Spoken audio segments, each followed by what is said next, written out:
Hello, Homeworthy. I'm Mary Kay Andrews, and this is my home in Atlanta, Georgia. Y'all come on in.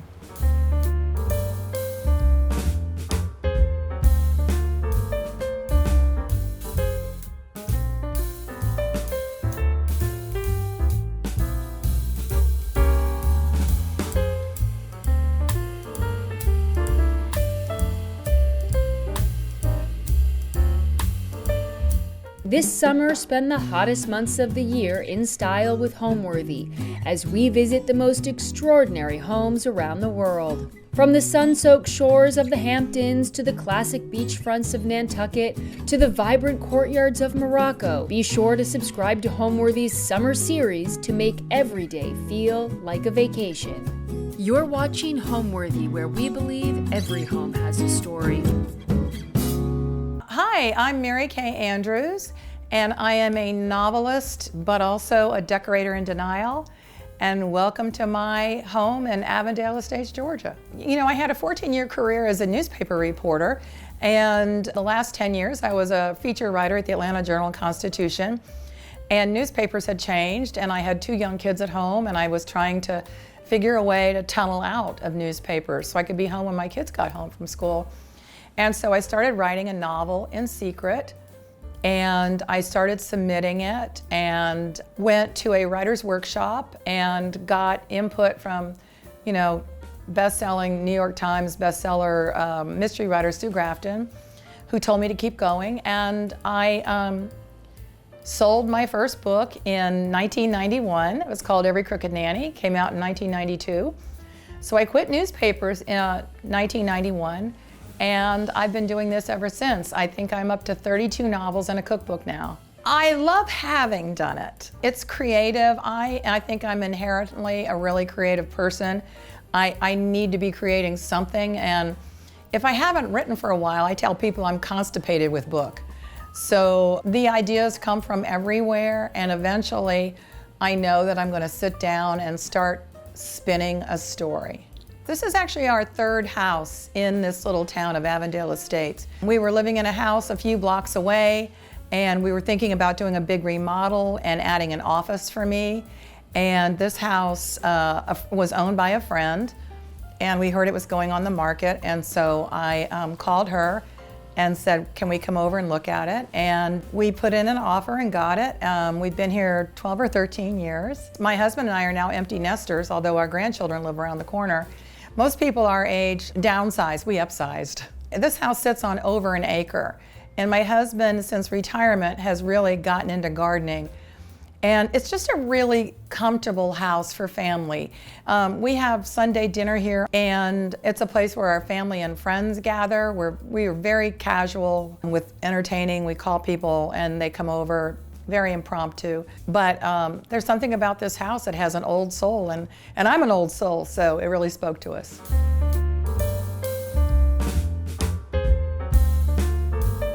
This is the foyer, if we're being fancy, the foyer if we're being Southern. And you know, when I think of my house, I think of a story. And this, when you open up the door, this is what you see. And I want this to be the beginning of my story, the story of our home. So I decorate this black table according to the season. So right now it's summer, and I have a big hoard of seashells because I'm a Florida girl and I love shells. And of course I love blue and white. So we kind of zhuzh it up. Think of it theatrically. I'm setting the stage for the story of our house. I am a big estate sale shopper, and so I'm always out looking and hunting. I have never been to an old lady estate sale where they didn't have a jar of seashells down in the basement. So that's where a lot of these shells came from. And the blue and white, same thing. Some things, because friends know I love blue and white, people have gifted me pieces. This silver tray is one of my most favorite recent finds. I was at an estate sale. It was the last day. There wasn't much left. But this tray was there, and it's engraved with my maiden name initial, which is H, and I got it for $5. So, you know, I had to spotlight that. I was at an estate sale, and I had seen ahead of time pictures of this pair of beautiful chinoiserie chests. And so I knew the dealer that was running the sale, and I called her and I said, what are they? And she told me a price, and I said, oh no, I can't do that, I can't do that. And then, but later that day, I got news that I had sold a book or something, and I thought, I think Jesus wants me to have these chests. So I went over and I bargained with her a little bit, and I got the chests, and I knew I needed a pair of matching chests for this entryway, and they're perfect. And I just found the gilt mirrors on Facebook Marketplace. My interior designer enabler, Clay, called me and said he had found the perfect pair, and they were at a flea market south of Atlanta. So we went down and picked them up. They're not an exact pair, but that makes me love them more, because I love things that are imperfect. These checkered floors were one of the first things that I fell in love with when I saw this house. And I first came to this house. In our neighborhood, people tend to stay. They move from one house to the other. They call it the Avondale Hop. And I saw these floors in this house probably 30 years ago, and I just loved them. So they are original to the house. I am a sucker for old, beat-up Oriental rugs, and they're practical for us because we have 3 English setters and kids and grandkids running around, and you really cannot ruin a good Oriental rug. I think the longer you have it, the more beat up it is, the more beautiful it is, because I think it's like a woman. We show our age. I don't have a lot of family heirlooms.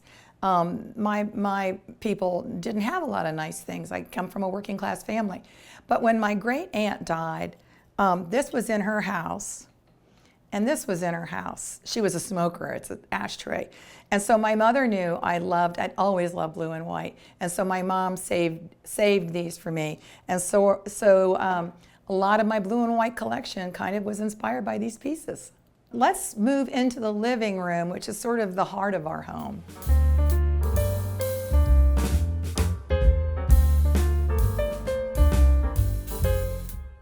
In an earlier edition of this house, before we owned it, I think this was used as a great room.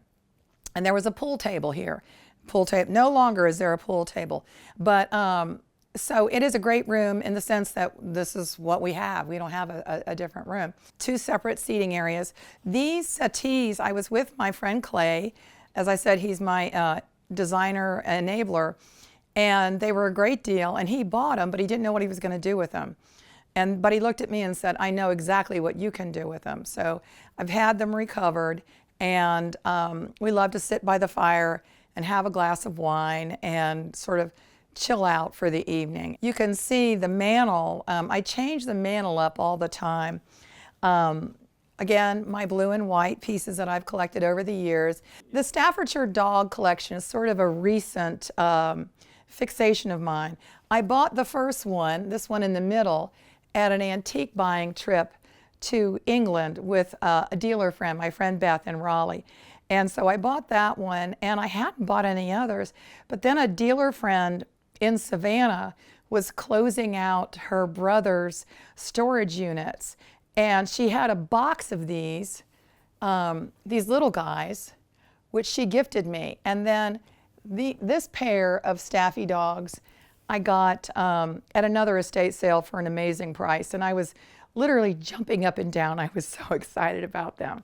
And the painting, my husband and I, for our anniversaries, lots of times we give each other art or furniture or antiques for our anniversary. And so that English landscape painting was an anniversary gift we gave each other several years ago.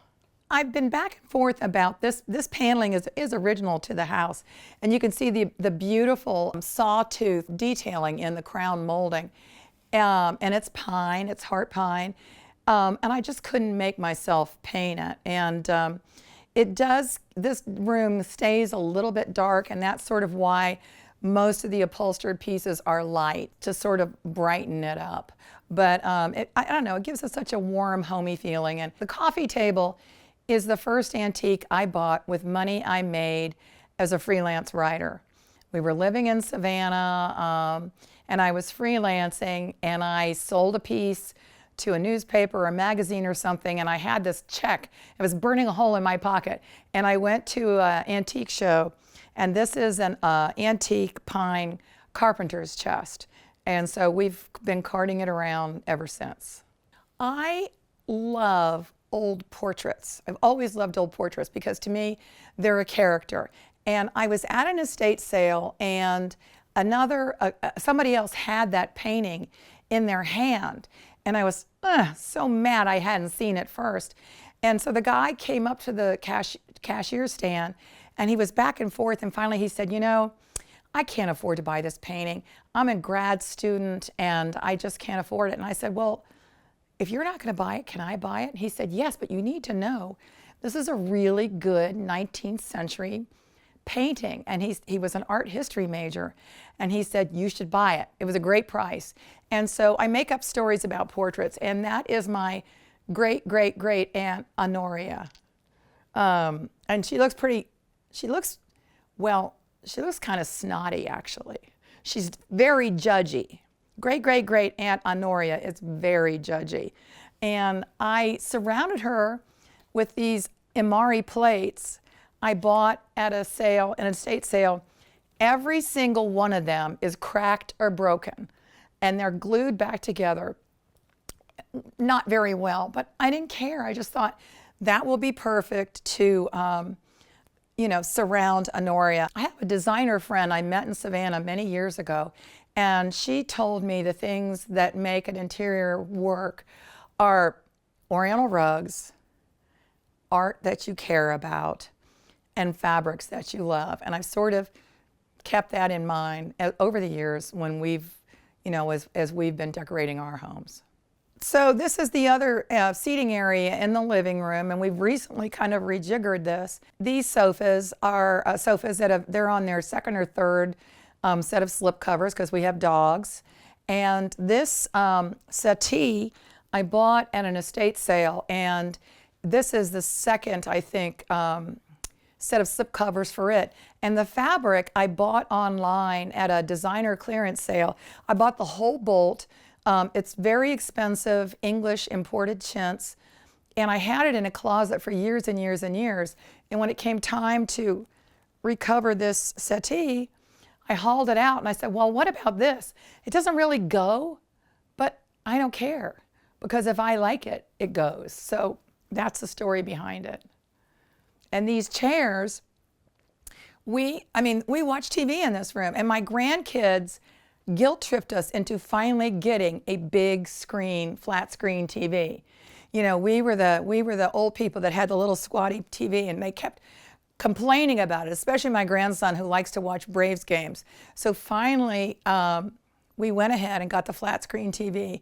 The same day we bought the flat screen TV, I needed something to go under it, and I had seen that English barley twist chest in a Facebook Marketplace ad. And so I was looking at it and I thought, okay, that's perfect.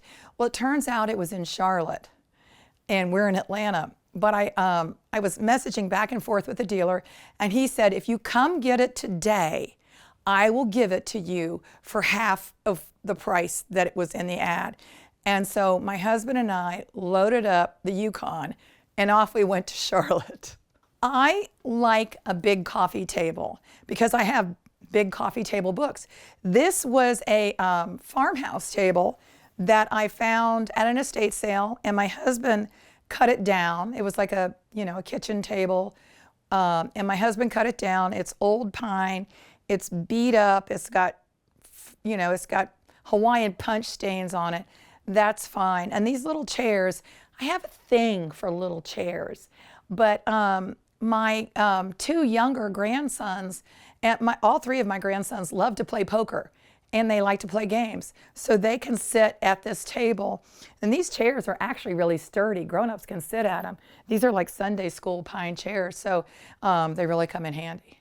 The light fixture above me, I had seen something like it in a magazine story, and it was outrageously expensive. It was some custom piece.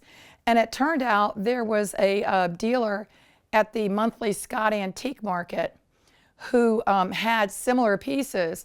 So Clay, my designer friend, and I went out there, told the owner of the business kind of what we were looking for. We showed him a picture of the inspiration one, and they built it for us, and then they made the sconces that are on either side of the fireplace to match.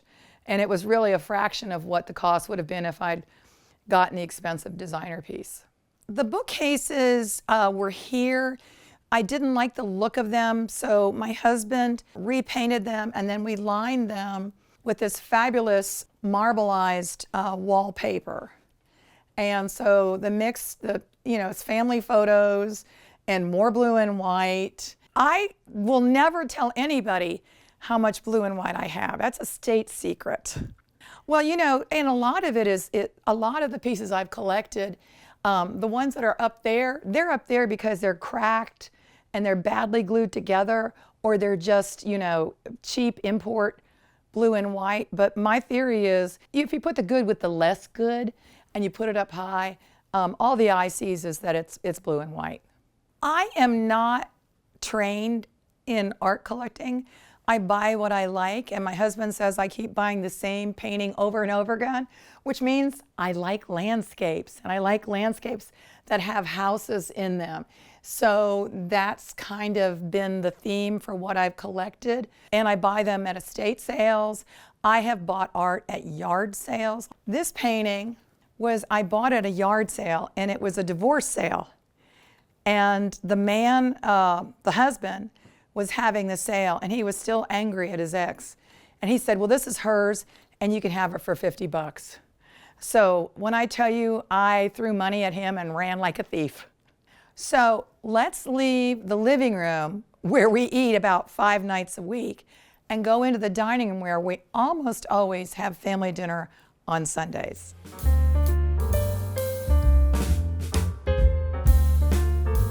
So this dining room has been the location for lots of fun, memory-filled dinner parties. I love to set a pretty table, and as you can tell, I collect things. And the background is blue and white.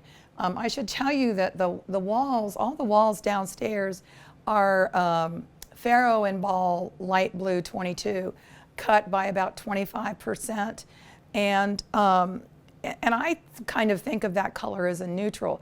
So this table, I bought this table. It's a repro. I bought it from a dealer out at Scott's Antique Market. It's new, it's beat up, there's watermarks on it, but it suits our family. It's set for 8 now. We can squeeze 10 in here, and we have done that. And so I'll tell you a little bit about the place settings. So I got married right out of college, and I didn't get sterling silver. But a few years ago, I decided to treat myself to sterling silver. And I thought, if you're gonna go silver, go Baroque. So this is France's First, a pattern that I had admired for a long time. And I bought it from a dealer, again, out at Scott's. And I love using it and putting it out. And most of these things on this table, again, are estate sale, yard sale, thrift store finds.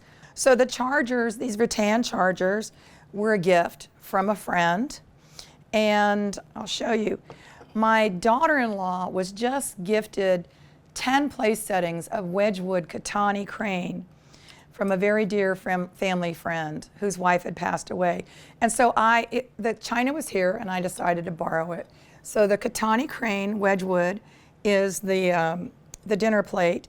These damask napkins, these are vintage, again from an estate sale.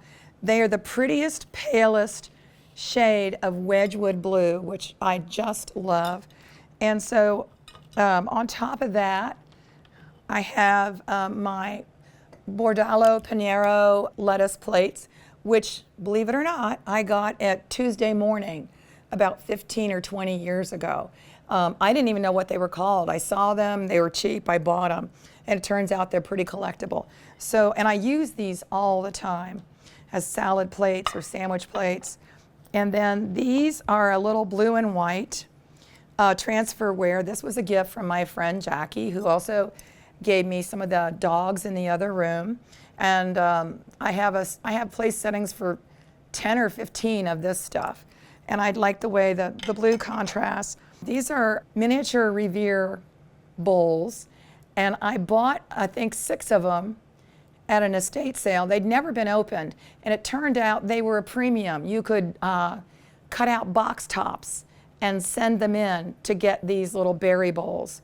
And I only had like 6, and so then I think I went on eBay and bought some more of them. So that's what those are.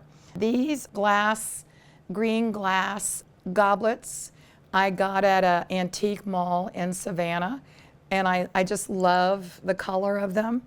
And these etched glass, they have like caladium leaves. I got these at an estate sale. The silver candlesticks are a collection. I've been hoarding silver candlesticks for probably 30 years. And when we got ready to plan my son's wedding, my daughter-in-law-to-be said, well, I would love to use some silver candlesticks. And I said, as it turns out, I have a few. And I kept digging them out of every chest and cabinet in this house. And when I got them all out, I had 30 silver candlesticks. Now, they weren't all sterling. They were beat up and bent and broken and tarnished. And then my friend Jackie, I put out the call because I needed more, because more is more. And she gathered up probably another 40 silver candlesticks. So right before my son's wedding, which was only a week ago, everybody, family and friends, was frantically polishing these silver candlesticks. And so that's what these all are. And the shells, again, I keep them in a big plastic bin, and I bring them out for different occasions. The silver punch bowl, this was, dear friends gave a brunch for the out-of-town guests after my son's wedding. And my friend Susie is a very talented floral designer. And so she sent me, I said, I need to do that exact thing for my dining room tables. So she sent me a picture, and I kind of copied what she did. These are zinnias out of the garden. And Clay and I were setting this table, and he said, well, we need a lot of little tiny silver vases, and I didn't have very many.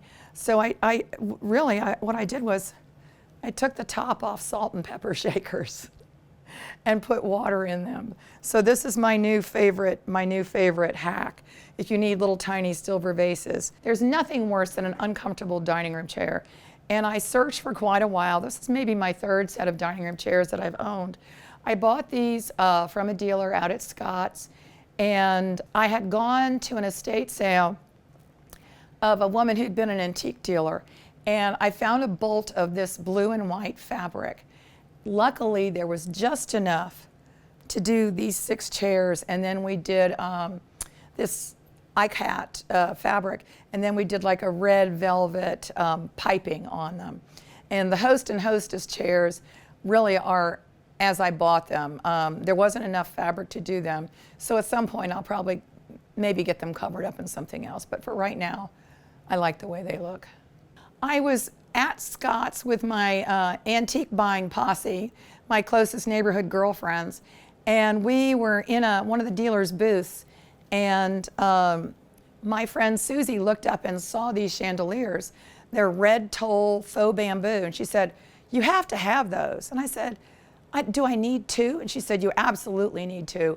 I brought them home to our last house, and my husband had an absolute fit because the house was only wired for 1 chandelier in the middle, and he was telling me the whole ceiling was going to fall down, and there was no way it was going to work. But we had a contractor. He was an older man named Bob, and Bob, it didn't matter what you asked him to do. He would look at it and say, yeah, I can do that. That ain't no problem. So Bob came in, and I said, Bob, is there any way we can hang these 2 chandeliers? And he said, yeah, that ain't no problem. So this is the second house the chandeliers have hung in. So this is my great wall of china, a place where I can display, if not all, a lot of my collection of blue and white transferware. Most of it is antique blue willow. Most of this is English. There may be a few American pieces mixed in, but most of them are English. And these big urns I bought at the Mount Dora flea market probably 10 or 15 years ago. And I love the scale of them. I was at an estate sale in Druid Hills, which is a very historic neighborhood in Atlanta.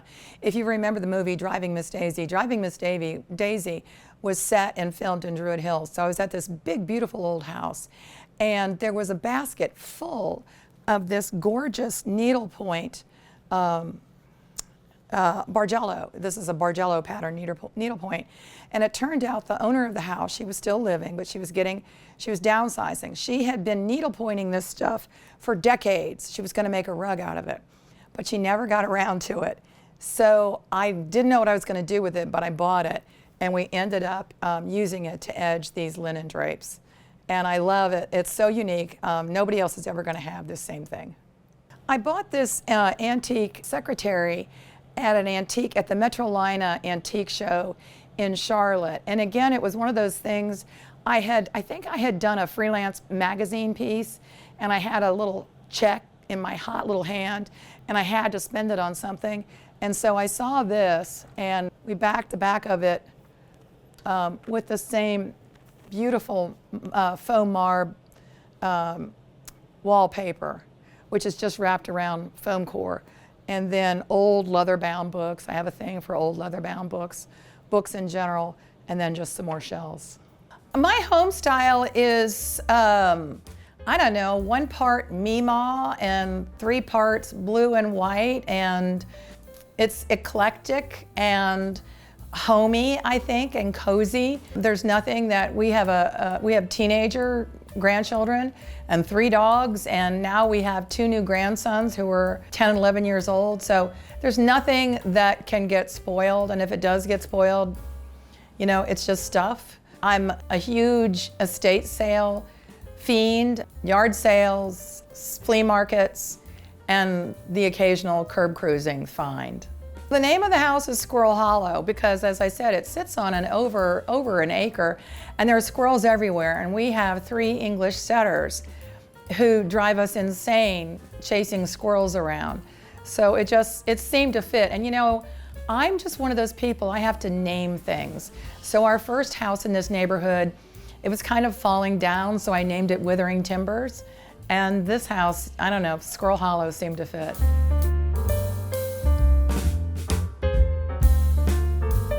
This we use as a breakfast room now, but this was originally the dining room in this house. And the room we use as a dining room was originally a living room, just to make things a little bit confusing. So we use this room as a breakfast room. And the table, I think I bought this table from my friend who owned the house before. And then these chairs I bought off Craigslist for $15 a piece, and then I had them slip covered. And these armchairs I bought when we were living in Raleigh. I bought them at an estate sale, and they were yellow vinyl.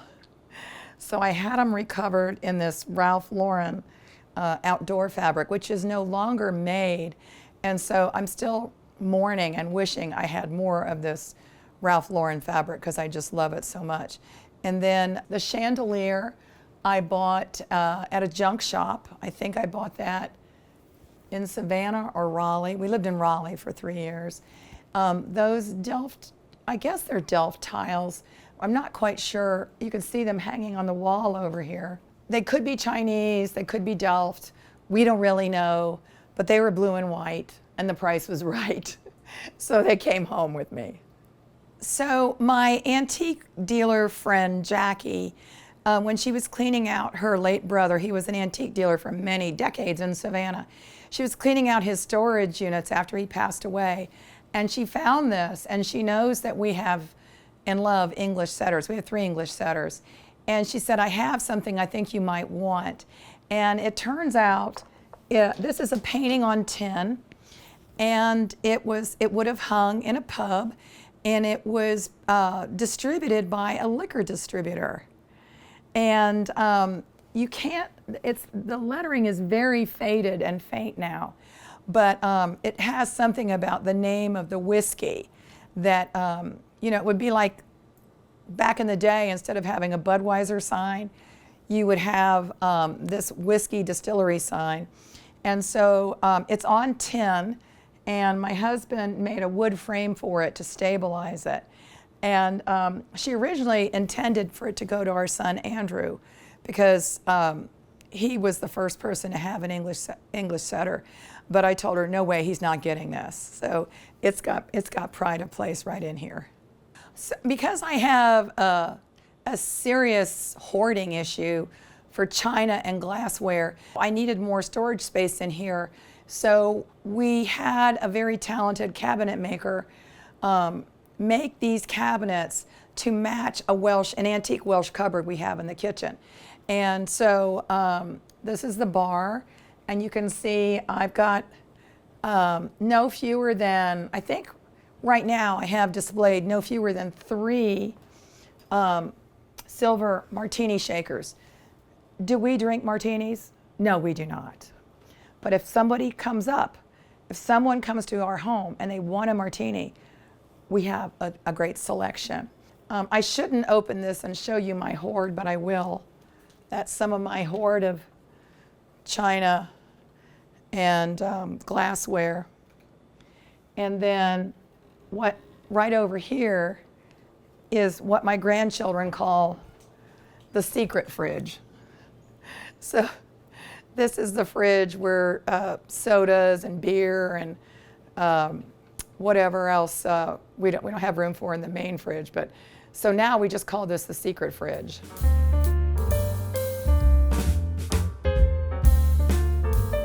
Welcome to the kitchen. My husband and I both love to cook, and when we cook together, we bicker. So we needed a kitchen big enough for both of us to cook together. Originally, this was like a little den area when we bought the house 12 years ago. But we needed, and the couple that we bought it from were not really cooks. They were both young and had young babies and didn't cook a lot. So a year after we bought the house, finally we undertook a remodel. And so one thing we wanted to do with this kitchen was I wanted to make sure we had space for this antique Welsh cupboard. And this Welsh cupboard was the inspiration for the cabinetry that you saw in the breakfast room. And this was, we gave this to each other as an anniversary gift, I don't know, maybe 20 years ago. So you can see I've got a place for more of my blue and white and storage for serving pieces. And I love to display family snapshots there. And the tall lamps were a gift. These 3 platters, I know I have blue and white all over the house, but these are kind of sentimental for me because I was on an antique buying trip with my friend Beth. We were at a market, a countryside market in England, and it was cold and rainy. And I saw these, a dealer had a big stack of them. And Beth had already gone to get the car, and I was supposed to be meeting her. But I saw these, and the price the dealer made me, I could not get them. So I bought the whole stack of them and brought them home, and now they have a home here. And then the other piece that's a favorite in here, that huge meat platter up there, I think I bought that at the Portobello Road market in London, and it was so big. I thought, how am I going to get this home? But I couldn't not get it because it was so cheap.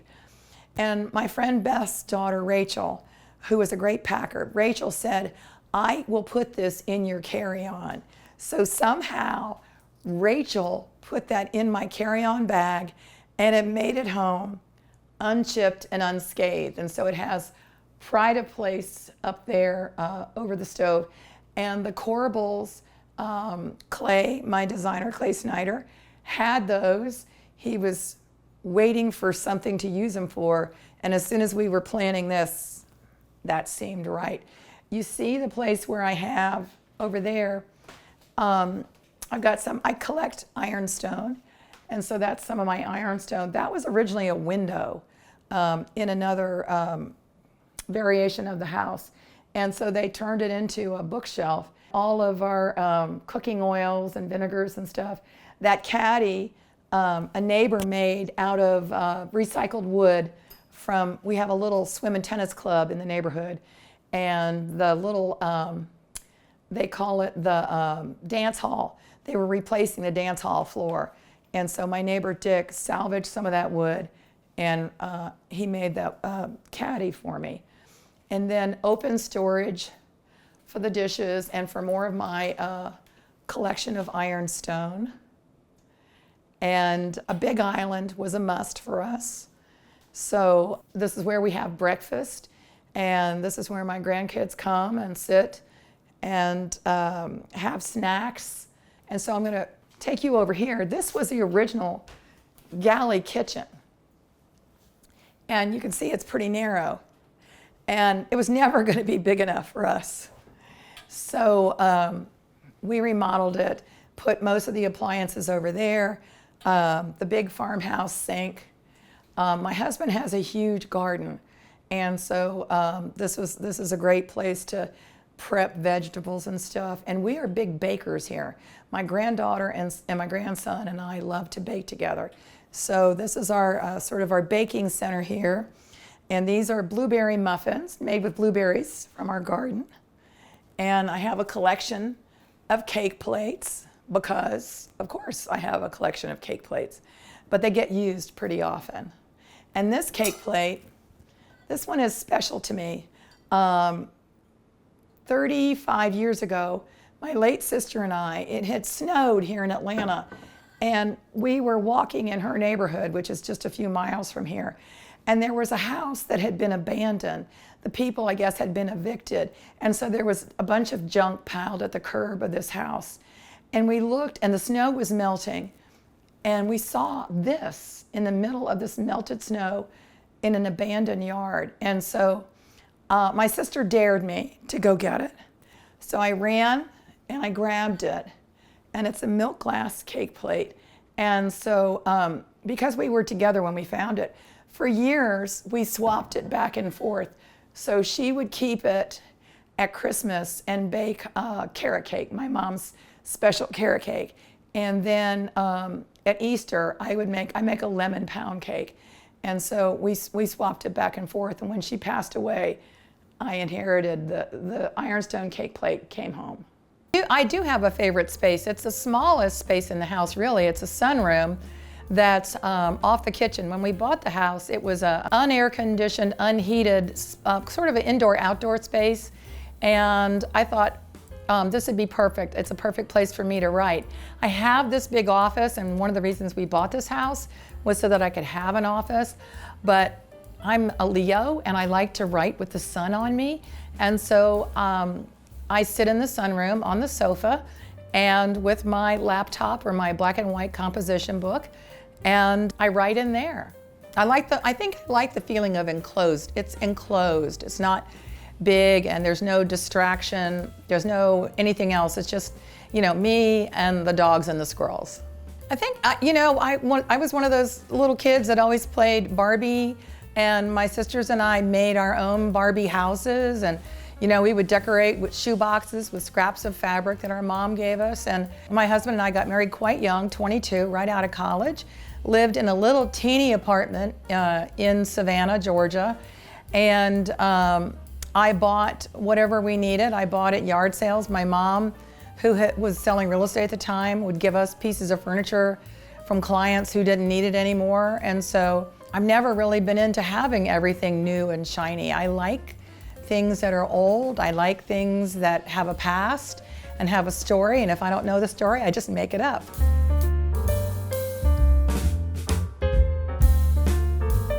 This had been added on 2 previous owners ago, but it wasn't conditioned. So they had like a little patio set of furniture out here. And as soon as I saw this room, I thought, oh, this would be a great little snug for me.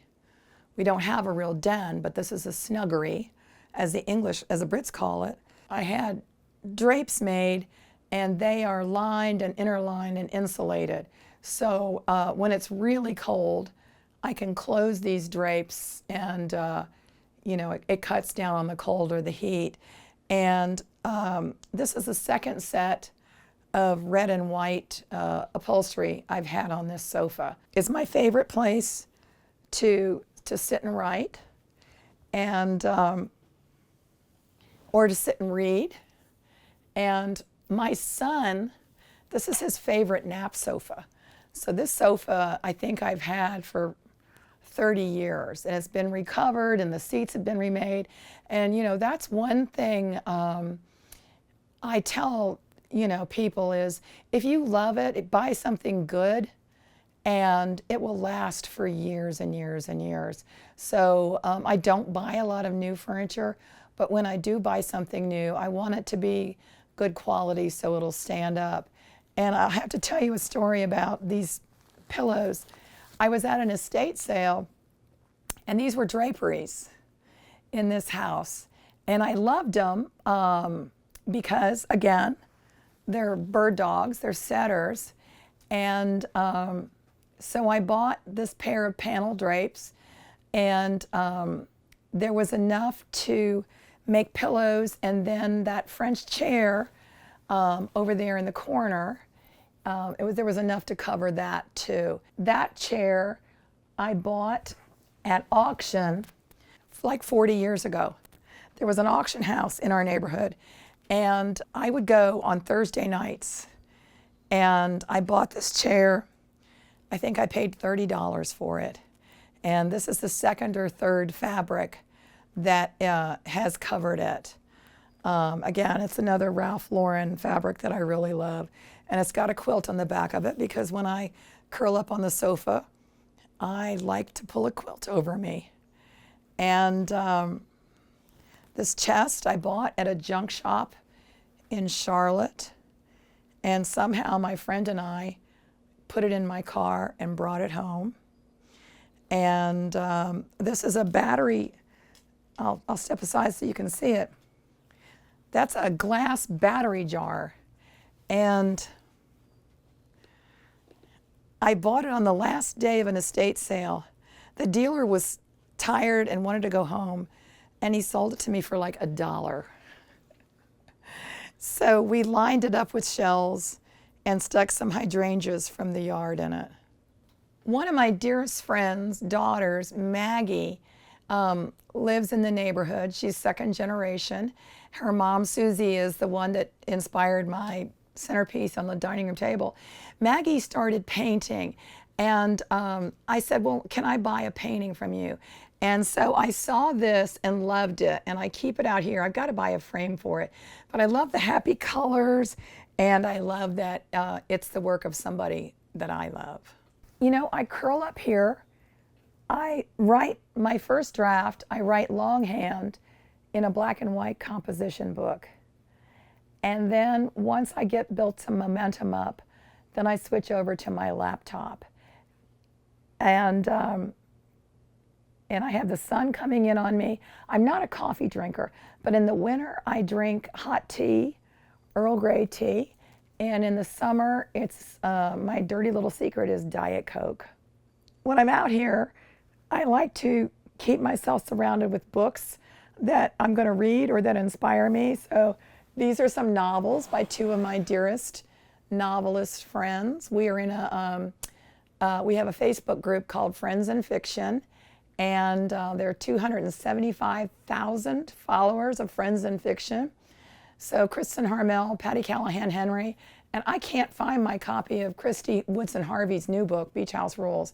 So I like to keep, those books here, coffee table, interior design books, that I can, if I get tired of writing or I'm trying to procrastinate, I'll pick up a coffee table book and leaf through it, and then, clear my mind and then go back to the writing.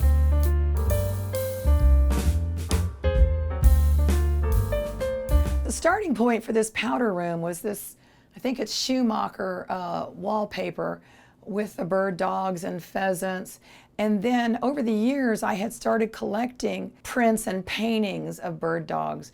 And so they kind of all came together in here. And I keep buying more of these paintings, and I'm running out of room. And I love a chandelier in a bathroom. And this one I bought, I think I bought it at a junk shop or something. And then the sconces I bought maybe at the Raleigh flea market, and then the mirror. I needed a narrow mirror in here. And so that's sort of the dog-centric powder room. So let's head upstairs, but before we do, I wanted to tell you about the stair runners. These are two different Oriental rug runners, and because I couldn't find one long enough, but I had been to the Ralph Lauren mansion in Manhattan, which is a fabulous place for inspiration. And they had a big room downstairs that was completely done in pieced together Oriental rugs, almost like a crazy quilt. And so that was sort of the inspiration for the two different kinds of rugs on the runner.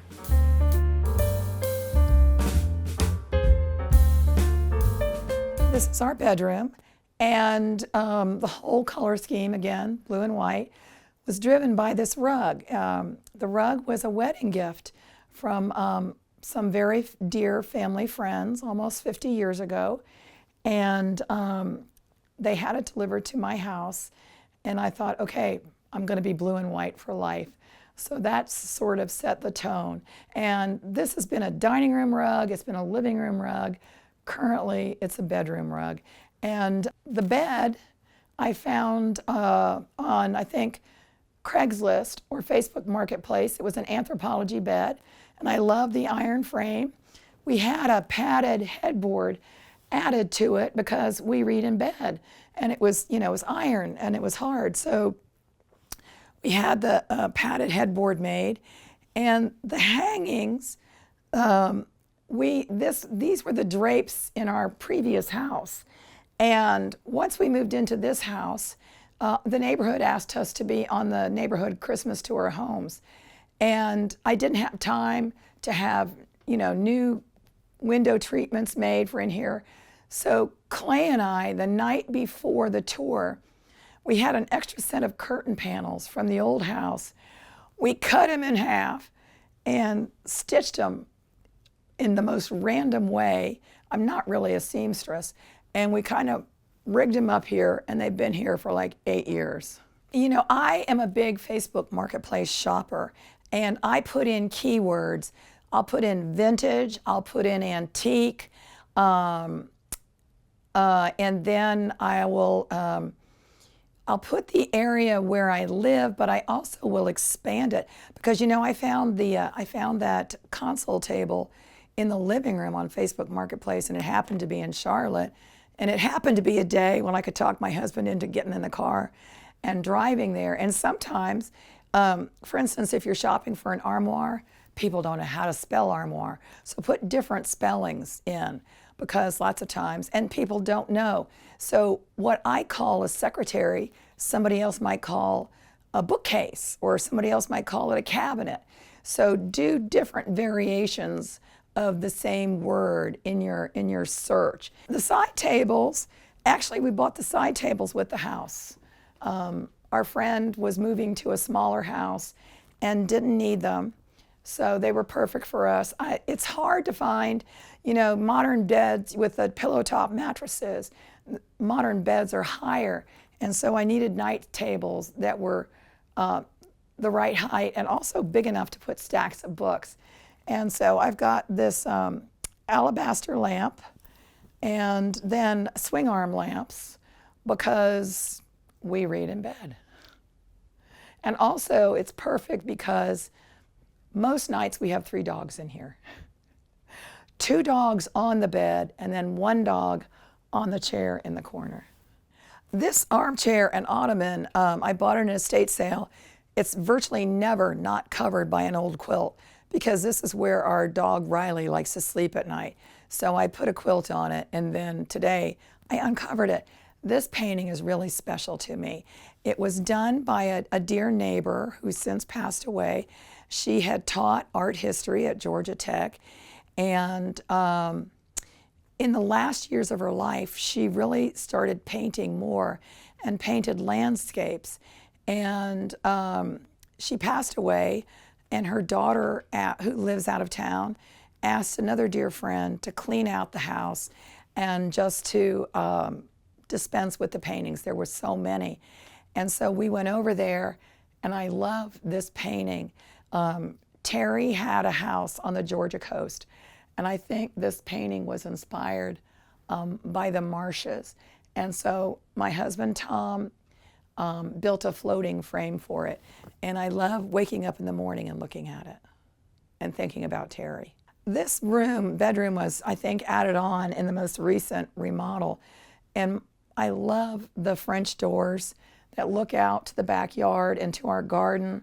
I can look out there and see what the dogs are chasing. I can see what's in bloom that I'm going to pick later in the day. And I love waking up to the sunlight. So at some point, I'm going to get a real balcony built here instead of this silly little Juliet wrought iron travesty. But for right now, I love it.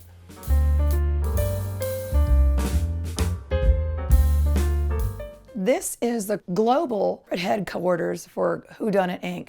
And Whodunit Inc. is the name of my business. I'm incorporated. And this room, more than any other room in the house, is a DIY room. My husband and I avoided divorce while we were making the window treatments. We made the cornice boards.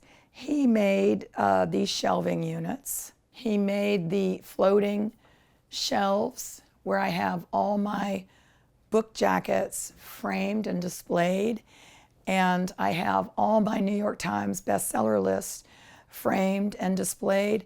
And the reason I do that is not to be braggy, because nobody really sees it except me and my once-a-week assistant.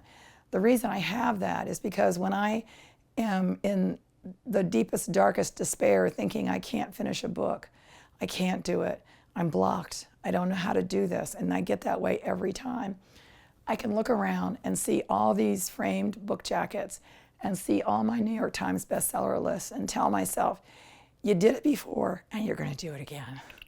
You know, when I was a kid, I was a dreamer. I was not the kid who was at the top of the class. I was not in the top 10% of my high school class. I was smart enough, but I wasn't really motivated to make great grades. I really just wanted to get out of school and become a newspaper reporter. That was always my dream. And so, and I had teachers who told me, well, you'll never do that. You're messy. You talk too much. I do talk too much, and I am messy. But it turns out that being messy and talking too much are very specific traits that can work to become a novelist.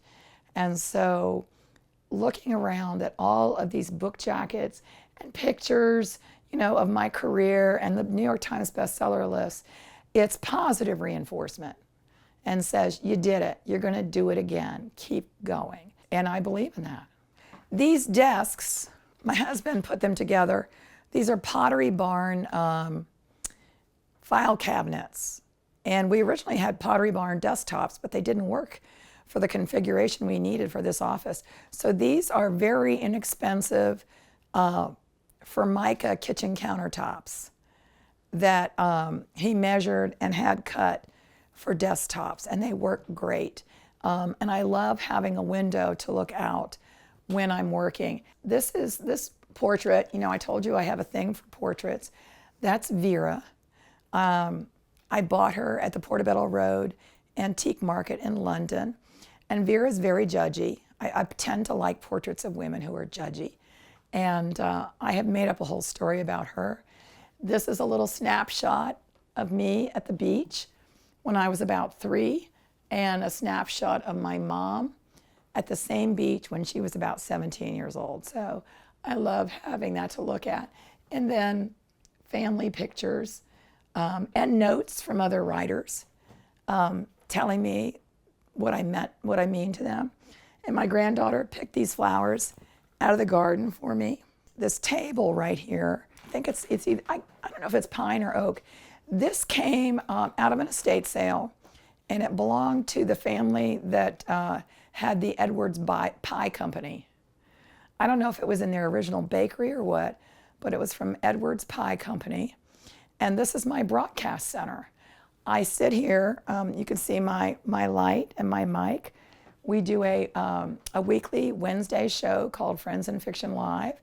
And the 4 of us, myself, Christy Woodson Harvey, Kristen Harmel, and Patty Callahan Henry. We interview other authors and talk about books and stories and libraries and bookstores. And so this is where I broadcast from. And I've got my backdrop is sort of a display of all my books. So Hissy Fit is a sentimental favorite of mine. We were living in North Carolina in Raleigh, and Hissy Fit had just come out. And I remember I was sitting on the front porch of our house in Raleigh, and my editor called and said, Kathy, you made the New York Times bestseller list. And it was my first time. This was my, I think, 13th book. And I cried and carried on. I called my husband at work. Then I called my parents to tell them. And my dad answered the phone, and I said, Daddy, I'm a New York Times bestseller. And he burst into tears. He was Irish and very sentimental, and he just burst into tears. And my mom got on the phone, and I said, Mom, I'm a bestseller. And she said, I knew it. I knew this book was going to be the one. I knew it. I knew it would happen. And, so we laughed and we cried. And then 2 weeks later, my mom dropped dead of a heart attack, very suddenly. But, the thing, it's a very dear memory to me, because if you can make your parents cry because they're happy and proud, what's better than that? And she dined out on that for 2 weeks. Everybody she saw on the street, if they said, Sue, how are you? She'd say, I'm fine. My kid is a New York Times bestseller and yours isn't. Home to me is a place of family. It's a place of gathering. It's a place where stories are made and memories are made. And this house is the story of our lives. Thanks for watching. Be sure to go to homeworthy.com for exclusive content, shopping guides, and so much more.